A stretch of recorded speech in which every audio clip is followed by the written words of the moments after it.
Good evening. I'll call the West Mead Township Board of Supervisors meeting for October 2023 to order. Roll call. Chartle. Here. Hobart. Here. Please stand for the Pledge of Allegiance. I Pledge allegiance to the flag of the United States of America and to the republic for which it stands, one nation, under God, indivisible, with liberty and justice for all.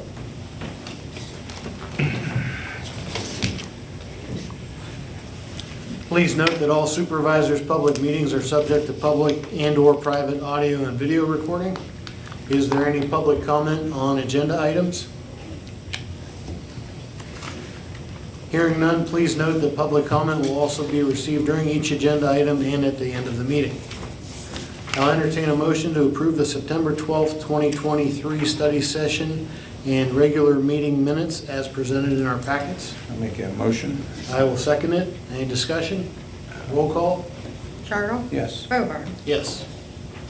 Entertain a motion to accept the treasurer's reports for September 2023 and approve the payment of bills in the amount of $179,255.06, subject to audit. I'll make a motion. I'll second it.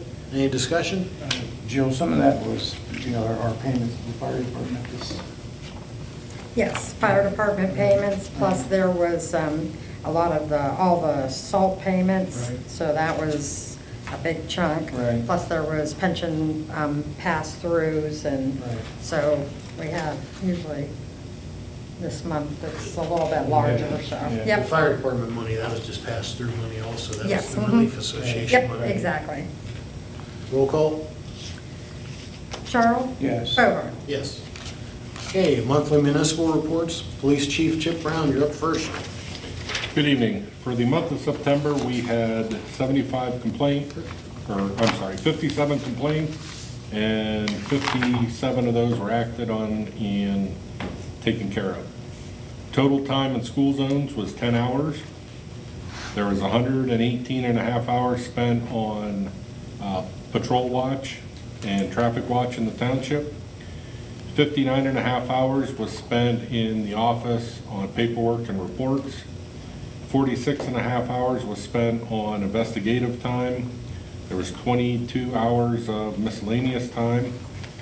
There were a total of 29 traffic stops for the month, with 13 citations being issued, 2 for speeding, 1 for failure to stop for a bus, 1 for driving under suspension, 1 for driving without a license.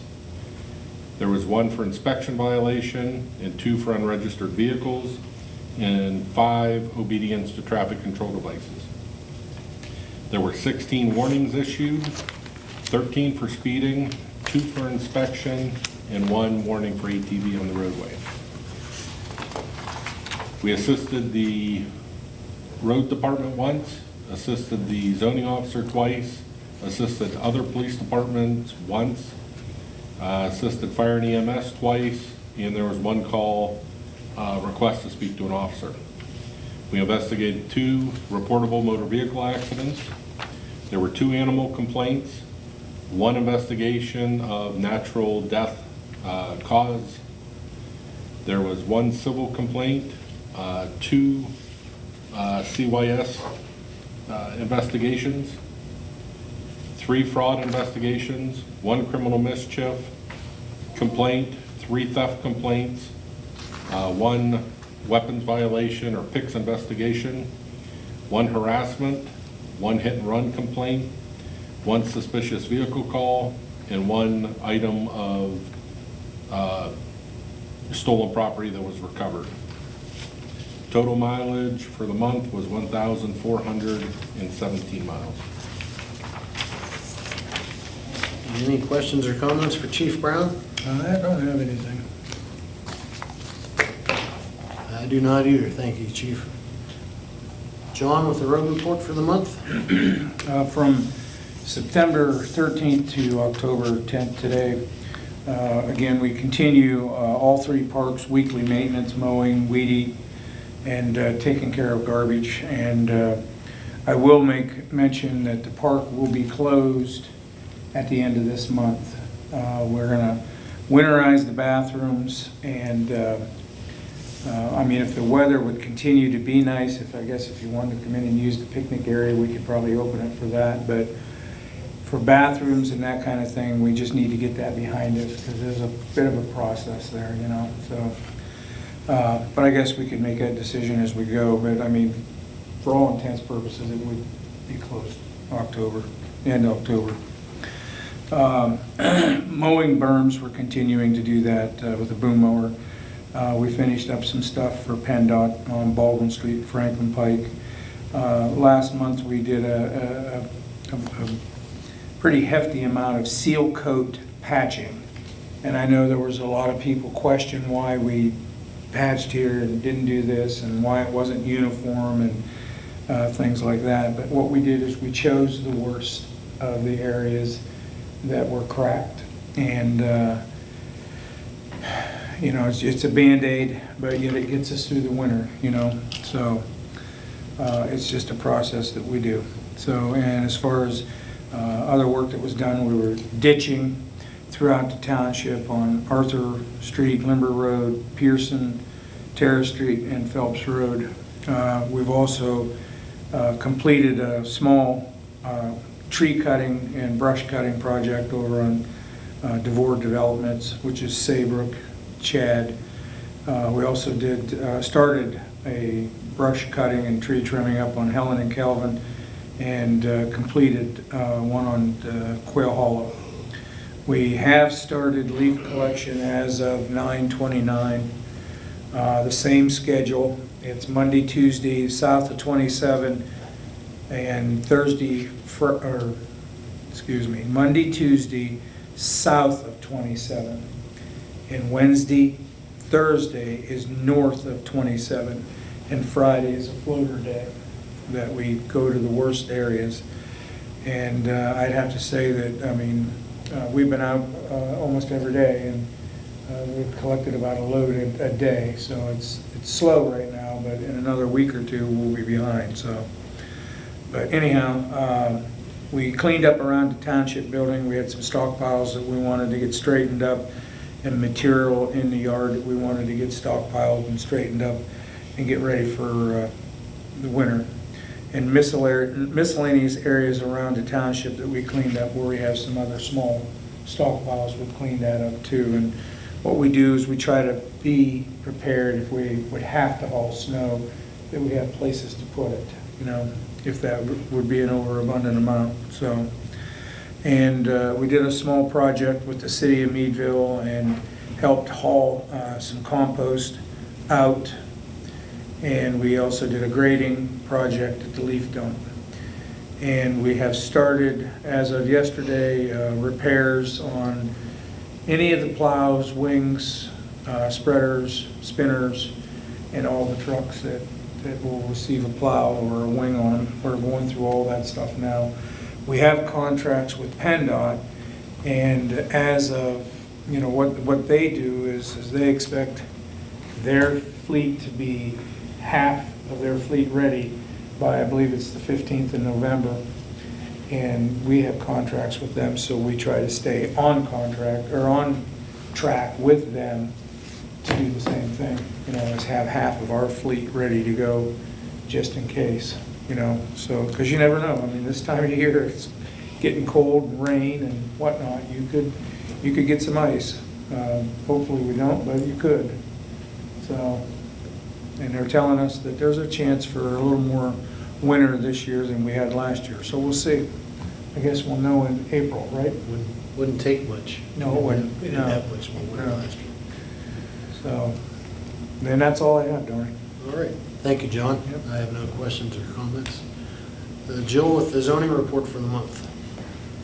For the month of September, we had 2 residential additions for $62,500 and 3 residential detached sheds and garages for $20,200 for a total value of $82,700. I did just yesterday, actually, it won't be on until next month's zoning report, but I thought I would mention it. We did 2 demolition permits yesterday for 2 homes, 2 vacant structures that will be getting removed here. So we've been trying to get some of the structures that need cleaned up. So that'll help greatly. Is one of those by chance on Alden Street? No, Oh, no. okay. And I wish it was, that we're having a little bit of a Right. problem with liens and different things, so, yeah, one, and I can say them, I issued the permits. One's over on Ravine Street, and the other one's on Chartle and Town Line at the intersection there. Yes. So those two are ones that, one has been a long-standing eyesore, so that's a good thing. Yeah. We're working on Alden Street. Okay. I'd like someone to purchase it. Any other questions or comments for Jill? No. All right, Jill, thank you very much.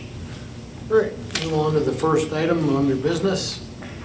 I'll entertain a motion to appoint Carrot Caldwell as a probationary part-time police officer with the West Mead Township Police Department at the rate of $18 per hour, effective October 6th, 2023.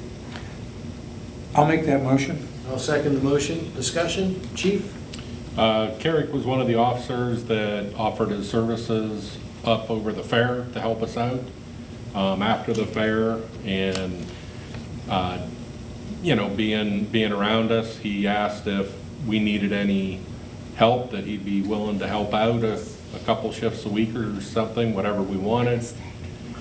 And so I presented it, and so he's willing to come in, work part-time, and he only wants a couple days a week, and so that would fit into the bill. Will that be an afternoon shift? Yes. Yeah, okay. Is he a police officer somewhere else as well? He's a part-time police officer south of here.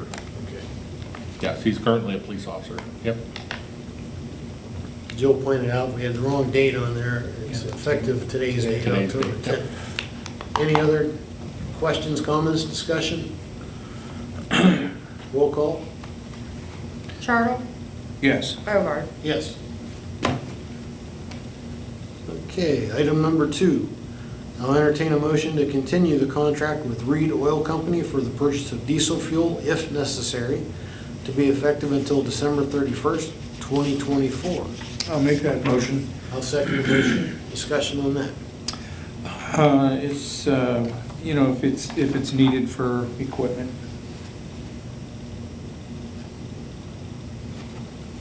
So it's only as necessary. Correct. Any other discussion? Roll We call? did bid it out. Right. We did, the group of us, there's 6 or 7 municipalities, or the 7 that bid it out. So, and then we can award the contract if you want to continue. So that's what tonight is to continue. Gotcha. Roll call? Chartle? Yes. Bovard? Yes. Item number 3. I'll entertain a motion to adopt resolution number 2023-14, authorizing a grant application request of $150,000 from the statewide local share assessment grant funds, as authorized by Act 2004-71, to be used for the purchase of a John Deere 544G wheel loader, and authorizing the appropriate officials to take any necessary actions with the Commonwealth Financing Authority. I'll make that motion. Now second the motion. Discussion. I'm gonna let Jill, we talked a little bit about this. She explained to me what the process is all about, and she had indicated that usually it's easier when these grants become available to purchase a piece of equipment. And so we went down through things ourselves, deciding that, the loader's a 2011, and, it gets run in an excessive amount of salt year-round. And so we sat down and thought that maybe this would be, if we get the grant, that this would be a good helper for the township to update the loader. But I'm gonna let Jill get into a little bit more detail there as far as process. Actually, you explained it relatively well. Local shared grant is something that the gaming, from the Act in 2004, there was a gaming funds that are available, so we try and apply for them. It used to be we just made a motion to have you authorize us to work on it, but now we have to actually do it by resolution. So Mary and I have been going back and forth, and then we talked with John, because maybe we do a paving project or something, but there's a lot of requirements, bidding, things that you have to comply with. So this is a precursor to even getting the grant. This is the application. There's even a fee that goes with it, so there's no guarantees in anything, but we thought we don't want to not apply. So hopefully we have the magic touch and can write a good grant and see where we end up. It won't be until 2024, potentially into 2025. That's why we didn't want to do something that was going to have to be done next year, you know, so we've got to think ahead a little bit. So this is their and again, requirement to do a resolution. When it comes to these type of purchases, they're not like they used to be. I mean, we just sat in there and talked to our fire departments, and they're going through it right now. It's going to take them a couple years to update a truck, you know, and it's no different than anything else, you know. But things are getting a little easier, but I'm just saying, it's not the same process. Is there a match requirement? No, but with this, what we're asking for isn't the whole value, Right. and if there is an increase, we would have to pay the extra. But if we could sell or trade in or, you know, use the capital funds, but even budgeting, we'll look at it through the whole process. So this is something in the back of our, and it does look a little better, the fact that we are willing to throw some additional funds in. That helps, so. But there's no requirement. Is there a maximum amount we can request? No, and that's where it's kind of up to, you know, you could have some big cities or some places that ask for millions of dollars, and then the pot can go down a lot quicker. Okay, any other discussion? That's it. Roll call? Chartle? Yes. Bogart? Yes. All right. Couple of notes. The first one, John already touched on, the leaf collection schedule for this fall. The vacuuming of leaves by the road department has already begun, and it will continue as long as the weather holds out or until there are no more leaves to vacuum up, which that never happens. The basic schedule will continue as in years past, with Monday and Tuesday on the south side of State Highway 27, Wednesday, Thursday on the north side of State Highway 27, and then as John mentioned, Friday is a floater day wherever necessary. Residents may also bag their leaves and call the township building to arrange pickup by the road department or for more information. The final note is that our trick-or-treat night here in West Mead Township will be on Thursday, October 26th, 2023 from 6 p.m. to 7:30 p.m. and it is the same night as Meadville and Vernon Township. Is there any public comment? Supervisors, final comment. The only thing I have is, you know, we're getting a little closer to that fall, winter weather. Boy, take time to address your mailboxes. I had some people call in and ask, you know, what the stipulations were. We like to see the bottom of the mailbox have at least 4 feet, you know, from the ground up to the bottom of the mailbox for clearance for the plows and the wings and stuff like that. So if your mailbox is leaning, I would recommend you get after it as quickly as you could, because we never know when we're going to have to address roads and plow snow, and I'm sure it's coming. And there's nothing worse than dealing with a mailbox after there's 2 foot of snow on top of the thing and it's laying in a ditch. So, and I know there's a lot of them out there that are leaning, and I would call in not satisfactory condition. There's a lot of them out there that probably won't make it through the winter. And again, I'll make the remark, if we hit them, my guys are honest, we'll come and fix the thing, or we'll get it back up to the best of our ability. And, but if the snow takes it out or the slush takes it out, then, you know, we can't be out there all day long fixing mailboxes when we have other things that we need to do. So, but again, if they're hit by the wing or the truck, you know, then we get to them as quickly as possible. So, and it's very easy to tell the difference whether it was hit with the wing or not, you know, so. I concur. Yes. I know you do. So anyhow, that's it. Thank you. I have no comment. I'll entertain a motion to adjourn To a, to an executive session for real estate matters, any other matters, Maybe some litigation as well. and litigation matters. okay? Adjourn to an executive session for litigation and real estate. Yes. Want to make a motion? Yes, make that motion. I'll second it. Discussion? Roll call? Chartle? Yes. Bovard? Yes. Meeting adjourned. Thank you all very much. Have a nice, safe evening.